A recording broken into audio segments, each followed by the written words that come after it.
right, everyone, let's welcome you in. It is 6 o'clock here on your Monday. Jason and Jennifer here with you. Hope you had a wonderful weekend. I know it was a lot warmer outside. It was. Alicia's off in beautiful Cancun, enjoying some time off. But you know what? We got 50 degrees yesterday, so I mean, who's complaining? Take that, Mexico. Yeah. We can have a margarita here. It sure felt nice yesterday, too, especially with all the sunshine. Just a heads up, of course, melting yesterday took place. So a lot of wet pavement out there. You could run into some slick spots this morning. I had a patch of ice on my drive in, 35 as temperatures hover right around that freezing mark. Here's how your hourly planner shaping up this morning. Upper 30s by late morning. Clouds fill in. Could tap into some filtered sunshine, but mostly cloudy today and cooler for your Monday. Here's some weather headlines. Another winter storm moving through the upper Midwest tomorrow through Wednesday. A plethora of hazards from strong winds, icing, scattered thunderstorms, heavy snow, and then a nice little warm up on next weekend and Easter weekend. Some 60s possible. I'll track it out. Jen? All right, thanks, Guy. And Guy mentioned those slick spots, and I'm going to mention it again because let's take a look at the Southwest Metro. 3 crashes popping up all within maybe the last 15 minutes. Doesn't appear that any of them right now are causing any lasting delays, but definitely something to be aware of that you could run into some slick spots because of all the melting we saw yesterday. Just right off the top, crash in Bloomington, 77 northbound. We've got one over in the Eden Prairie area on 212. That is near County Road 101, 212 westbound, and then another down in, on 13 westbound near County Road 101. Keep an eye on all of them for you. Getting to your headlines here at 6:02, President Biden is just hours away from boarding Air Force One and heading to the Twin Cities. Yeah, he'll land at MSP and make his way to the Cummins Power Generation Facility, which is in Fridley.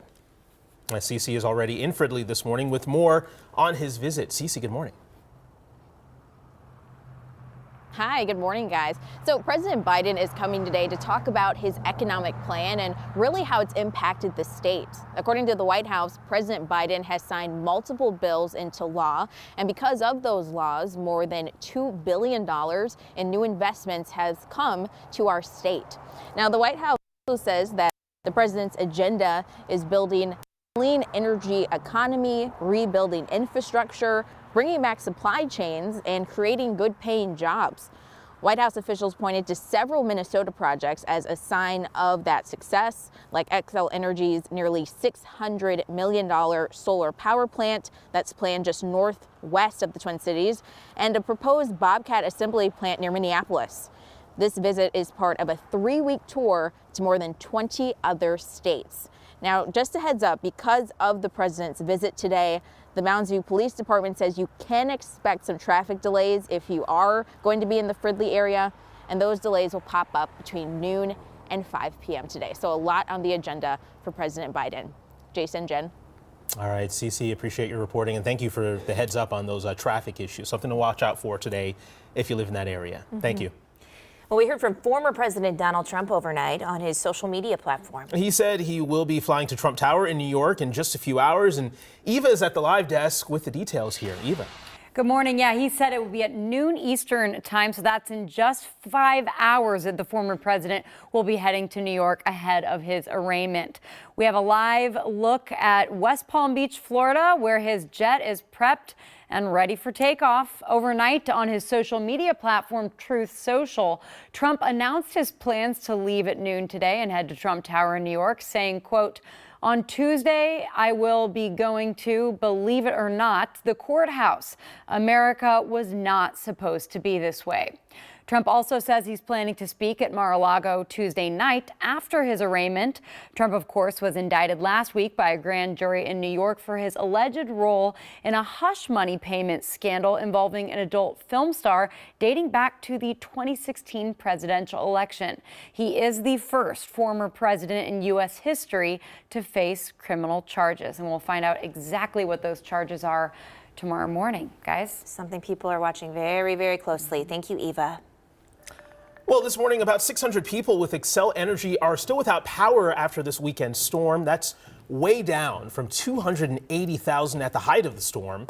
Xcel Energy's Tricia Duncan says about 1,200 people have been working nonstop to restore power. On top of Xcel employees, they've called in contractors from 10 states who will stay until those lights are back on. City crews are also helping clear down trees. Elizabeth Yarns lives on the east side of St. Paul. Her power went out early Saturday and was restored by Sunday afternoon. Stay in the house during that time, and it got a little chilly, but I have good neighbors that were able to help out and keep us warm.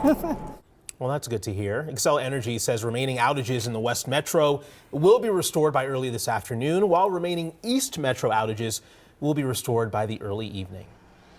We really appreciate everyone's patience and understanding, as we know that being without power is an inconvenience and can be frustrating. So we really do appreciate everyone as we work very quickly but yet safely to restore everyone's power.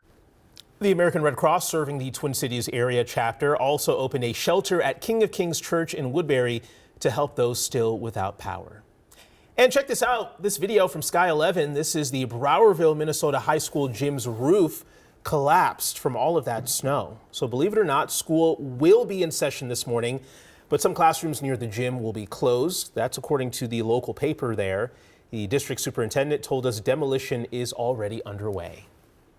6:06 now, take a look at this. Just incredible video of these Good Samaritans at a rock concert lifting up part of a collapsed roof and moving it out of the way there at the historic Apollo Theater near Chicago. That roof, it fell on concert goers when a possible tornado ripped through the city. One person died and nearly 50 people were hurt.